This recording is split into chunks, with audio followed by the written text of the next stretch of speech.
क्या हुआ था सुशांत के साथ।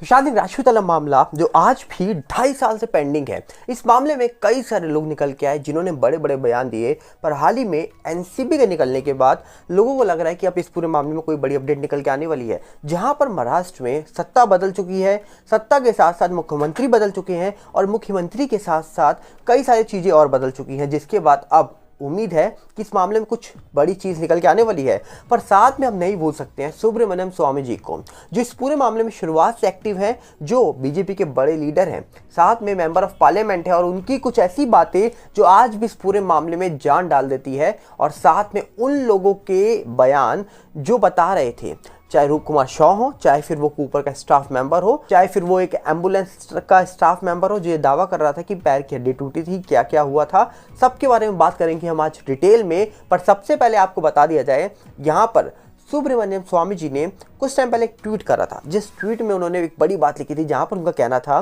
कि इस पूरे मामले में सुशांत सिंह राजपूत ने अगर जूस पिया था, जो बातें निकल के आ रही थी, तो जूस वो ऑरेंज का था, जिसका भी जूस था, तो जिस गिलास में जूस पिया था उस गिलास को क्यों सबूत के तौर पर उस गिलास को अभी तक प्रिजर्व नहीं किया गया, यहाँ तक कि उस घर को भी अभी तक सील नहीं किया गया था जब इस पूरा मामला हुआ था। क्योंकि अक्सर हम देखते हैं कहीं पर भी कुछ गलत होता है तो वो घर, वो फ्लैट तुरंत सील हो जाता है, पर सुशांत का घर कभी सील नहीं हुआ। ये बहुत ही बड़ा सवाल था और ये सवाल उठाया था सुब्रमण्यम स्वामी जी ने, जिसके बाद कई और सवाल उठते रहे। पर इसी के साथ साथ आपको याद होगा अभी हाल ही में रूप कुमार शॉ जी निकल के आए थे, उन्होंने क्या बोला था, थोड़ी सी आप इनकी बातें सुनिए और साथ में फिर एक और बड़ी वीडियो सुनाऊंगा आपको जो पुरानी निकल के आ रही थी। पहले सुनिए रूप कुमार शॉ जी ने अर्नब गोस्वामी जी के साथ बात करते हुए क्या बोला था। काला होकर अंदर बहुत बड़ा मतलब खून का ऐसा लाल धब्बा आ गया था, तो मैं उसी वजह से साहब को बोला, सर ये मेरे को ख्याल से हैंगिंग दिखता ही नहीं है, पूरा मर्डर दिख रहा है, आप क्या सोच रहे हैं। तो उन्होंने बोला तुम्हारा काम तुम करो, मेरा काम मैं कर रहा हूँ। अब देखिए किस तरीके से रूप कुमार शॉ जी जो एक ओल्ड पर्सन है और डेफिनेटली वो पुराने स्टाफ मेंबर होंगे जहाँ भी वो काम करते हैं। जैसे उनका दावा है कि जब इन्होंने एसएसआर को देखा तो इन्होंने पहली नज़र में बता दिया कि ये मामला सिंपल नहीं है, क्योंकि अक्सर आप जो काम करते हो आपको उसकी आदत हो जाती है। और जैसे डॉक्टर्स किसी का इलाज करते हैं तो वो पेशेंट को देख के बता सकते हैं कि इसको क्या हुआ होगा। आप नॉर्मली फिजिशियंस के पास जाते हो तो वो आपको देख के बता सकते हैं मैक्सिमम केसेस में कि आपको इस मेडिसिन से आपको फ़र्क पड़ सकता है, अभी मेडिसिन ले लीजिए। वैसे ही रूप कुमार शॉ जी अक्सर ऐसे केस को हैंडल करते रहते होंगे और जैसे ही उन्होंने देखा सुशांत सिंह राजपूत को तो उन्होंने देखते ही कह दिया कि ये मामला सिंपल नहीं है, ये मामले में गड़बड़ है। जिसके बाद उन्होंने तुरंत ही कहा जा रहा है कि डॉक्टर को बोला तो डॉक्टर ने सिर्फ सीधा जवाब ये दे दिया कि आप अपना काम करो, मैं अपना काम करता हूँ। अब सवाल यहाँ पर यही उठ जाता है कि आखिरकार डॉक्टर्स को तो भगवान माना जाता है, पर इस मामले में डॉक्टर्स पर भी सवाल उठे। जब विकास सिंह जी भी निकल के आया था, उन्होंने दावा करा था कि जब मुझे यहाँ पर बोला गया कि 200% स्ट्रैंगुलेशन है, जब मैंने फोटोज भेजी डॉक्टर को, एम्स के बड़े डॉक्टर को, और बाद में वो डॉक्टर ही पलट गए। ये खुद कहना था विकास सिंह जी का, जो एक बड़े लॉयर है, सुशांत सिंह राजपूत के फैमिली लॉयर थे वो, और उनके मुंह से अगर ये बड़ी बात निकल रही है तो कहीं ना कहीं सवाल बहुत सारे उठ जाते हैं इस मामले में। जो जांच हुई, जो सबूत गए बड़े बड़े डॉक्टर्स के पास, और यहाँ तक कि जो इस पूरे मामले में चीज़ें निकल के आई उसके पास सवाल कंटिन्यू उठते रहे। पर हाल ही में कुछ अपडेट्स जो निकल के आई उसमें सबसे बड़ी अपडेट थी कि महाराष्ट्र में सत्ता पलट गई। शिवसेना सरकार बीजेपी के साथ मिलकर पार्टी बना चुकी है, जहां पर मुख्यमंत्री बदल चुके हैं, एकनाथ शिंदे जी बन चुके हैं। अब कहा जा रहा है कि जो शिवसेना का चुनावी चिन्ह था धनुष बाण, वो भी अब यहाँ पर मिल चुका है एकनाथ शिंदे जी को। तो कहीं ना कहीं उनको मुबारकबाद मिल रही है, पर अब उनके साथ साथ उनकी जिम्मेदारी डेफिनेटली बढ़ चुकी है। देश की जनता को उन पर विश्वास हो चुका है। देश की जनता का और विश्वास जीतने के लिए उनको देश की जनता की उन बातों पर भी गौर करना पड़ेगा जो देश की जनता की मांग है पिछले 2-2.5 साल से। जैसे महाराष्ट्र में डिप्टी सीएम है देवेंद्र फडणवीस जी, जो बीजेपी से हैं, और एकनाथ शिंदे जी जो हैं वो अब शिवसेना से हैं। तो डेफिनेटली उन दोनों को अब सुननी पड़ेगी उनकी बातें, जो पिछले 2-2.5 साल से लगातार न्याय की बातें कर रहे हैं, जो पिछले 2-2.5 साल से लगातार बातें कर रहे हैं किस तरीके से कुछ ऐसे मामले जिसमें गौर करना चाहिए। तो आपको क्या लगता है, जिस तरीके से सरकार बदली है, नए मुख्यमंत्री आए हैं, अब क्या उन मामलों पे गौर करेंगे? क्योंकि हाल ही में दिशा मामले को लेकर भी डिप्टी सीएम जो महाराष्ट्र के हैं, उन्होंने कहा था कि एसआईटी का गठन होगा, जिसके बाद सुशांत सिंह राजपूत के फादर थे, उन्होंने भी इस बात को सही ठहराया था और बोला था एसआईटी का गठन होगा तो पता लगेगा कि आखिर का कनेक्शन क्या है दोनों केसेस में। जिसके बाद कई लोगों ने इस मामले में कई और बातें बोली, लोगों ने, किसी ने सही ठहराया, कुछ लोग अगेंस्ट खड़े हो गए।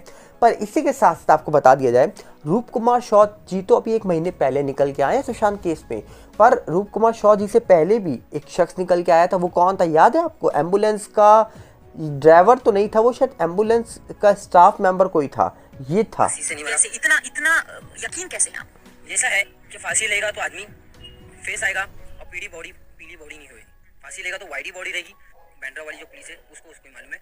हमको इतना ही मालूम था कि ये मर्डर है, ये मर्डर ही था। और जो निशान थे वो एक सुई का निशान था, गले पे वो निशान था। कितने निशान थे ऐसे? कितना मतलब क्या निशान हो गए?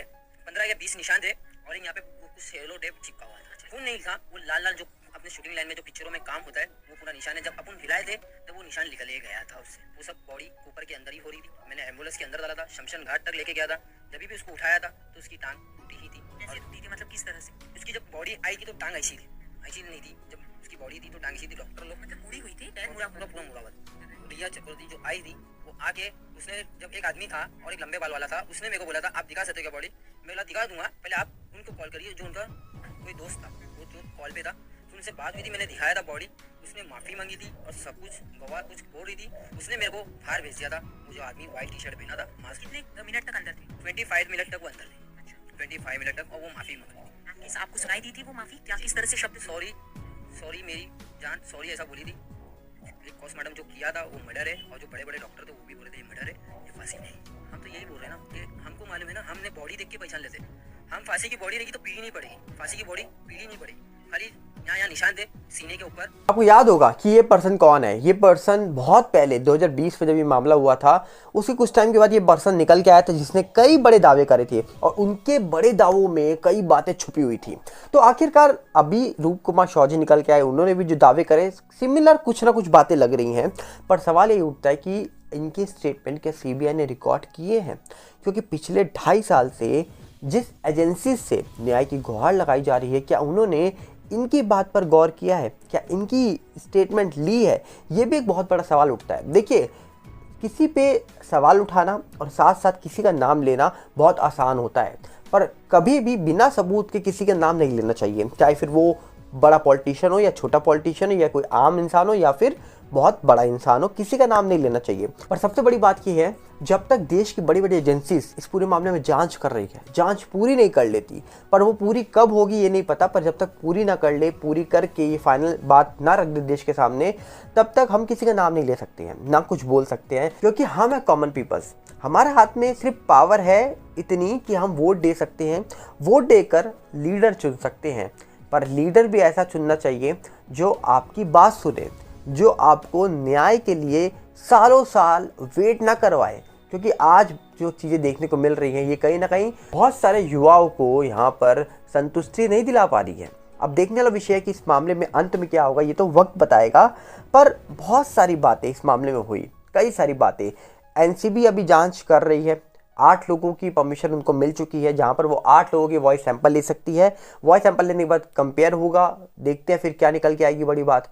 पर उसी के साथ साथ हाल ही में कहा जा रहा है कि हमारे देश के माननीय गृह मंत्री जो है अमित शाह जी, वो जब महाराष्ट्र गए थे तो उन्होंने भी सीधी एक बड़ी बात बोली थी पूर्व मुख्यमंत्री को लेकर, और ये भी बोला था कि कैसे पूर्व मुख्यमंत्री जो काम कर रहे थे, या फिर उन्होंने भी एक स्पीच दी महाराष्ट्र में, और जिस स्पीच में उन्होंने किस तरीके से पुरानी सरकार को लेकर कई बड़ी बातें बोली हैं। तो अब देखने वाली बात यह है कि अक्सर बड़ी बड़ी बातें बहुत लोग बोलते हैं, पर सबसे बड़ी बात यहाँ पर यह है कि क्या देश की जनता जो 2.5 साल से बोल रही है वो बात कोई सुनना चाहेगा या नहीं सुनना चाहेगा। ये बात को आप किस गंभीरता से लेना चाहेंगे, ये आप कमेंट्स में बताइएगा। आपको क्या लगता है, आप अपनी राय कमेंट्स में जरूर रखिएगा। हम मिलते हैं बहुत जल्दी। नमस्कार, जय हिंद।